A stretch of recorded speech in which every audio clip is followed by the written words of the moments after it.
Students good evening, welcome to Sona educational channel. आइए बात करते हैं क्लास 9th का। आज का अध्याय है हमारा जीव में विविधता, बायोडाइवर्सिटी इन एनिमल्स। आइए शुरू करते हैं। जीवधारी। जीवधारियों को मुख्यतः दो पार्ट्स में बांटा गया है, प्रोकैरियोटी और यूकैरियोटी। यदि यूकैरियोटी की बात करें तो इसे दो पार्ट्स में डिवाइड किया गया है, एकोशिकी और बहुकोशिकी।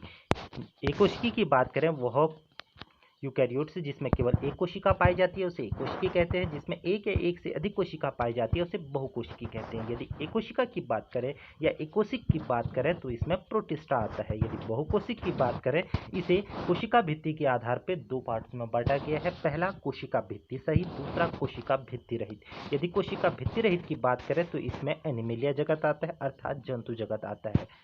और यदि हम कोशिका भित्ति सहित की बात करें इसमें दो पार्ट्स में बांटा गया है। पहला प्रकाश संश्लेषण की प्रक्रिया जिसमें नहीं होती, दूसरा जिसमें प्रकाश संश्लेषण की प्रक्रिया में जो सक्षम होते हैं जिसमें प्रकाश संश्लेषण की क्रिया होती है। यदि प्रकाश संश्लेषण जिसमें नहीं होता उसकी बात करें तो उसमें फंजाई जगत आता है। और यदि प्रकाश संश्लेषण में जो सक्षम है उसकी बात करें तो पादप जगत, अर्थात पादप जगत। इसे दो पार्ट्स में डिवाइड किया गया है, क्रिप्टोगैमी और फेनरोगैमी। यदि क्रिप्टोगैमी की बात करें तो क्रिप्टोगैमी 3 ग्रुप में डिवाइड किया गया है, थैलोफाइटा, ब्रायोफाइटा, टेरिडोफाइटा। यदि फेनरोगैमी की बात करें इसमें जिम्नोस्पर्मी अर्थात अनावृतिबीजी और एंजियोस्पर्मी अर्थात आवृतिबीजी। यदि आवृतिबीजी एंजियोस्पर्मी की बात करें तो इसे भी दो पार्ट्स में डिवाइड किया गया है, अर्थात एक बीजपत्री और द्विबीजपत्री। आइए बढ़ते हैं अगले टॉपिक की ओर, एनिमेलिया जगत, प्राणी जगत की बात करते हैं जो हमारा जगत इसमें छूट गया था। देखिए, प्राणी जगत एनिमेलिया जगत को दो पार्ट्स में डिवाइड किया गया है, एक कोशिका स्तर और एक उत्तकीय स्तर के आधार पे। कोशिकीय स्तर के आधार पे पॉरीफेरा पर रुक जाता है जगत, और उत्तकीय स्तर के आधार पे इसे तीन पार्ट में डिवाइड किया गया है। पहला जिसमें बाही त्वचा और जहर गुहा के बीच कोई देव गुहा नहीं पाई जाती, फॉर एग्जाम्पल सिलेंट्रेटा और प्लेटीहेल्मिन्थीस। और यदि दूसरी स्तर की बात करें तो देव गुहाधारी जिसमें न्यूमेटोड पाए जाते हैं, अर्थात न्यूमेटोडा ग्रुप। देव गुहाधारी की बात करें तो यह दो पार्ट्स में डिवाइड किया गया है, एक जिसमें भ्रूण के विकास के समय एक कोशिका से मेसोडर्म का विकास होता है, उदाहरण के लिए एनिलिडा जगत, मोलस्का जगत, अर्थोपोडा जगत। और यदि हम अंतर स्तर की एक थैली से देवगुहा का बनने की बात करें तो इसे भी दो पार्ट्स में डिवाइड किया गया है, नोटोकॉर्डोविहीन अर्थात इकाइनोडर्मिटा और नोटोकॉर्डो युक्त अर्थात कॉर्डेटा। कॉर्डेटा ग्रुप को दो पार्ट्स में फिर से डिवाइड किया गया है, लार्वा में अवशेषी नोटोकॉर्ड की उपस्थिति अर्थात प्रोटोकॉर्डेटा, वयस्क में नोटोकॉर्डिट कशेरुकी। यदि वयस्क में नोटोकॉर्ड कशेरुकी की बात करें इसे पार्ट में डिवाइड किया गया है। पहला फिशेस ग्रुप जिसमें मछलियां आती हैं, मत्स्य ग्रुप। दूसरा जल स्तर जिसमें एम्फीबिया आता है। तीसरा रेप्टाइल जिसमें सरीसृप आते हैं।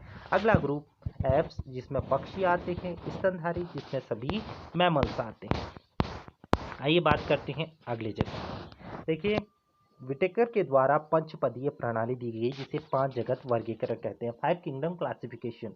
5 किंगडम क्लासिफिकेशन की बात करें तो इसमें पांच जगत आते हैं। पहला मोनेरा जगत, और यदि हम मोनेरा जगत की बात करें इसमें बैक्टीरिया आते हैं, प्रोटेस्टा जिसमें प्रोटोजोआ जगत आता है। और यदि हम अगले जगत की बात करें फंगी जिसे कवक बोला जाता है जिसमें पेनिसिलिन, एस्परजिलस, एगेरिकस आते हैं। और चौथा जगत प्लांटी जगत जिसमें पादप कोशिकाएं आती हैं। और लास्ट एनिमल्स जिसमें जंतु आते हैं, अर्थात जंतु जगत। आइए बात करते हैं सबसे पहले जगत की। सबसे पहले जगत में मोनेरा। यदि मोनेरा की बात करें तो इसके कैरेक्टरिस्टिक की बात करें तो यह एक कोशिकीय प्रोकैरियोट होते हैं। इसमें कोई निश्चित केंद्रक नहीं होता, इसमें कोई निश्चित अंग भी नहीं होता। और यदि पोषण की बात करें तो मोनेरा जगत में स्वपोषी और विषमपोषी दोनों प्रकार के जीव आते हैं। आइए बात करते हैं उदाहरण। मोनेरा जगत में बैक्टीरिया, नीलहरी शैवाल, साइनोबैक्टीरिया, माइकोप्लाज्म। और यदि बैक्टीरिया का स्ट्रक्चर की बात करें, देखिए बैक्टीरिया का स्ट्रक्चर आपको दिख रहा होगा, फ्लैजिला। इसमें चारों ओर फ्लैजिला, ये इसका टेल का पोर्शन है। यहाँ पे फूड पाए जाते हैं, वैक्यूल्स पाए जाते हैं। देखिए वैक्यूल्स भी प्रेजेंट है। देखिए अलग अलग प्रकार के यहाँ पे बैक्टीरिया दिए गए हैं, कोकस, डिप्लोकोकस, इसके अतिरिक्त बहुत सारे बैसिलस वाइब्रेट्स, स्पेरुलस, बहुत सारे बैक्टीरिया आपको दिखाई दे रहे होंगे। टाइप्स ऑफ बैक्टीरिया है जो कि 9th क्लास में नहीं है। आइए बात करते हैं दूसरे जगत की, प्रोटिस्टा। यदि प्रोटिस्टा जगत की बात करें तो यह कोशिकीय प्रोकैरियोट होते हैं, एकोशिकीय होते हैं। इसमें धागे जैसी सिलिया पाई जाती हैं जो फ्लैजेला के द्वारा यह गमन करने का कार्य करता है। यदि इसके पोषण की बात करें तो प्रोटिस्टा स्वपोषी और परपोषी दोनों होते हैं। प्रोटिस्टा जगत का उदाहरण एकोशिकीय शैवाल, डायटम और प्रोटोजोआ। ये देखिए यूग्लिना का स्ट्रक्चर आपको दिख रहा होगा। यूग्लिना में देखिए फ्लैजिला, शॉर्ट फ्लैजिला पाए जाते हैं, आई स्पॉट पाए जाते हैं। फ्लैजिला लॉन्ग होते हैं, फ्लैजिलम इसमें बहुत ज़्यादा लॉन्ग होते हैं, लंबे होते हैं, जैसे कि बहुत लंबा दिख रहा है आपको। ये देखिए धागे जैसी संरचना होती है। क्लोरोप्लास्ट पाए जाते हैं येलो। इसके अतिरिक्त वैक्यूल पाए जाते हैं, फोटो रिसेप्टर पाए जाते हैं। फोटो रिसेप्टर का कार्य होता है इसे क्लोरोप्लास्ट प्रदान करना। न्यूक्लियस पाए जाते हैं, न्यूक्लियस पाए जाते हैं। इसके अतिरिक्त यदि हम बात करें पैरामीशियम की, पैरामीशियम में देखिए आपको यहाँ पे वैक्यूल्स दिख रहे हैं, पेनिसिल दिख रहे हैं। इसके अतिरिक्त मैक्रोन्यूक्लियस दिख रहे हैं। इसके अतिरिक्त फूड वैक्यूल्स से एनल पोर, ट्रैकिट और इसके अतिरिक्त सिलिया दिख रहे हैं। आइए बात करते हैं अगले जगत की, कवक, फंगी बोला जाता है इसे। कवक बहुकोशिकीय यूकैरियोटी होते हैं। यदि इसके पोषण की बात करें तो कवक परपोषी होते हैं।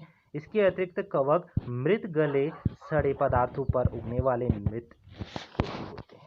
यदि इसकी कोशिका भित्ति की बात करें, इसकी कोशिका भित्ति बहुत सख्त और काइटिन की बनी होती है। उदाहरण के लिए कवक में पेनिसिलिन, एस्परजिलस, एगेरिकस। ये देखिए एस्परजिलस का स्ट्रक्चर कुछ ऐसे दिखता है, पेनिसिलिन का स्ट्रक्चर कुछ ऐसे दिखता है और एगेरिकस को कुरमुत्ता बोला जाता है, इसका स्ट्रक्चर कुछ ऐसे दिखता है। आइए बात करते हैं अगले जगत, पादप, प्लांटी जगत। प्लांटी जगत के कैरेक्टरिस्टिक की बात करें तो प्लांटी जगत यूकैरियोटी होते हैं और इसके अतिरिक्त ये बहुकोशिकीय होते हैं, स्वपोषी, इसमें क्लोरोफिल पाया जाता है। इसके अतिरिक्त कोशिका और कोशिका भित्ति, इसकी कोशिका भित्ति पाई जाती है। सभी पादपों को 5 वर्गों में विभाजित किया गया है। वर्गीकरण का आधार 3 आधार हैं इसके, पादप शरीर, जड़, तना, पत्ती में विभाजन अथवा नहीं, इस आधार पर इसे वर्गीकृत किया गया है।